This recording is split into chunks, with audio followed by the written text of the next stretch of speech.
It is the 2nd of March 2026, and NASCAR just witnessed something that has never happened in 77 years of stock car racing. Tyler Reddick, driving the No. 45 Toyota for 23XI Racing, wins at Circuit of the Americas, collecting his 3rd consecutive victory to open the season. Daytona, Atlanta, and now COTA. Not Dale Earnhardt. Not Richard Petty. Not Jeff Gordon. No driver in the entire history of the Cup Series has ever won the first 3 races of a season. Until now. The celebration in Victory Lane is electric. Michael Jordan is there. Denny Hamlin is there. And the moment feels genuinely massive. But within hours, within minutes, really something else entirely takes over the conversation.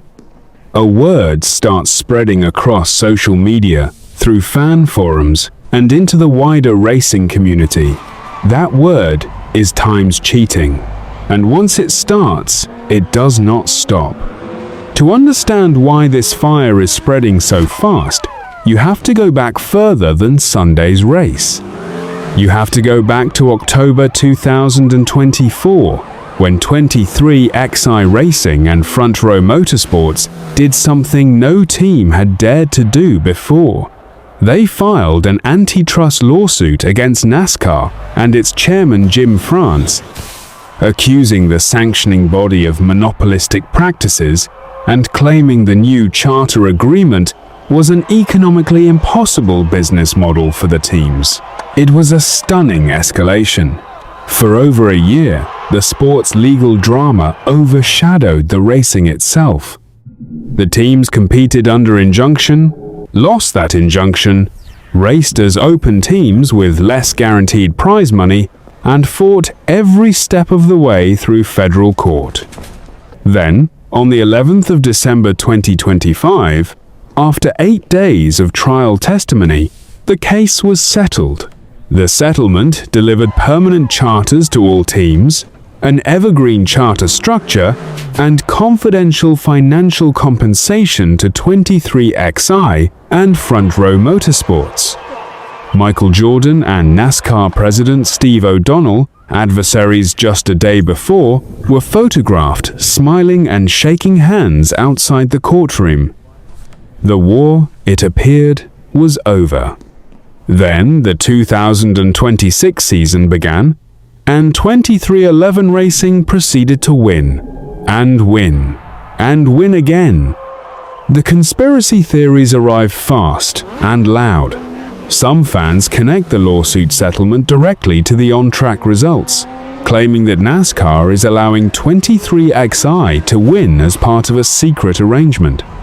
Social media posts multiply by the hour. One viral clip circulating as of March 2nd shows broadcast commentary from Mike Joy, Clint Bowyer, and Kevin Harvick appearing to note that Reddick's car seemed to be running an 850 horsepower engine in what was supposed to be a 750 horsepower race, a clip that spreads like wildfire before anyone stops. To verify the context, the phrase, "they're not even inspecting 23XI cars this year," appears in thousands of posts. One fan writes flatly that NASCAR is rigging results for Reddick because he is good PR, possibly bringing in new audiences. Another says that going from 0 wins in all of 2025 to suddenly winning the first 3 races of 2026 strains belief and demands an independent investigation. The frustration is real. And it is not coming only from anonymous accounts. On the track itself, there are drivers who feel like COTA was taken from them. Rookie Connor Zilisch is the clearest example. Zilisch started 25th, clawed his way through the field via strategy into the top 5, and then got spun out in turn 1 on a restart. He did it all over again, fought back through traffic, reached as high as 4th, and then got spun out in turn 1 on a restart a second time. He finishes 14th. His post-race comments land hard. He tells reporters he felt he drove one of the best races of his career and walked away with a result that looks mediocre on paper. He points directly at Daniel Suarez as the driver who squared up and hit him, describes being T-boned the second time around, and admits he does not fully understand what happened. The frustration in his voice is unmistakable. On his own X account, the 20-year-old posts simply, "Such a bummer, man. What a fast race car. It'll turn around soon." That quiet restraint might say more than any outburst could. Meanwhile, NASCAR veteran Kenny Wallace is watching all of this unfold, and he is not quiet about it. Wallace posts on X, "We would expect Hendrick Motorsports to win 3 in a row. But when a startup team like 2311 Racing does it, it does shock the system." That one sentence captures the exact tension at the center of all of this. The same dominant performance that earns praise from some is being read as evidence of wrongdoing by others, and the line between those two interpretations is razor thin right now. When fans push the conspiracy further, Wallace unloads on them, asking bluntly, 23 Allies sues NASCAR, and NASCAR lets them win everything. Did you make it through school? Did you go to the Black Helicopter Conspiracy School? He goes on to break down exactly how Reddick won each of the 3 races, reading track position, surviving chaos at Daytona without leading a single lap, grinding through Atlanta from deep in the field, and then at COTA, dominating Turn 1 with better power delivery and exploiting clean air after getting ahead of Ryan Blaney in Stage 2. It is a methodical, logical dismantling of the conspiracy. But logic rarely wins on the internet. On his Actions Detrimental podcast, Denny Hamlin is equally direct, warning the rest of the garage, this isn't a 16th place team that happens to win the first 3 races. This is a top team. Hamlin speaks with the confidence of someone who has watched this organization build quietly for years and is now watching it pay off. But that confidence, in this climate, reads differently to people who already distrust the source. Because Hamlin is both a co-owner of 23XI and a competitor, a dual role that has always drawn scrutiny, and draws even more of it now. Kurt Busch adds an emotional counterweight to the noise. The former 2311 driver, who piloted the number 45 before Reddick took the seat, posts a video to his X account on March 1st. In it, he is visibly moved. "I couldn't be more proud of you, Tyler. The team. 2311. Oh my God. Denny, you knew he was gonna be the guy." MJ, Billy Scott, the whole program, I'm so proud of you guys. That is history. 3 wins. That is not the reaction of someone who suspects something dark is happening. That is the reaction of someone who watched a team struggle and bleed and fight and is now watching it become what they always believed it could be.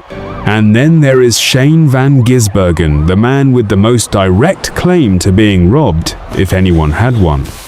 SVG arrives at COTA riding a 5-race Cup road course win streak, 1 victory away from tying Jeff Gordon's all-time record of 6 consecutive road course wins. The road course master himself accepts his defeat and praises Reddick for thwarting his every advance, admitting the 2311 driver was simply better on the day. That acknowledgement matters enormously. When the driver whose historic moment got blocked by Reddick's performance is the one standing in the post-race paddock giving the winner full credit, it is hard to build a credible case that the result was arranged. NASCAR insiders Jeff Gluck and Jordan Bianchi of The Athletic weigh in on their podcast, noting that Reddick is not just winning, he is building a points cushion that could absorb setbacks for months. What Tyler Reddick and the 45 team are doing is basically stashing away their mulligans, Bianchi observes. The racing logic is sound. The performance has been verifiable and consistent across 3 completely different track types. And yet, the controversy is not shrinking, it is growing. Here is what makes this moment so complicated for NASCAR.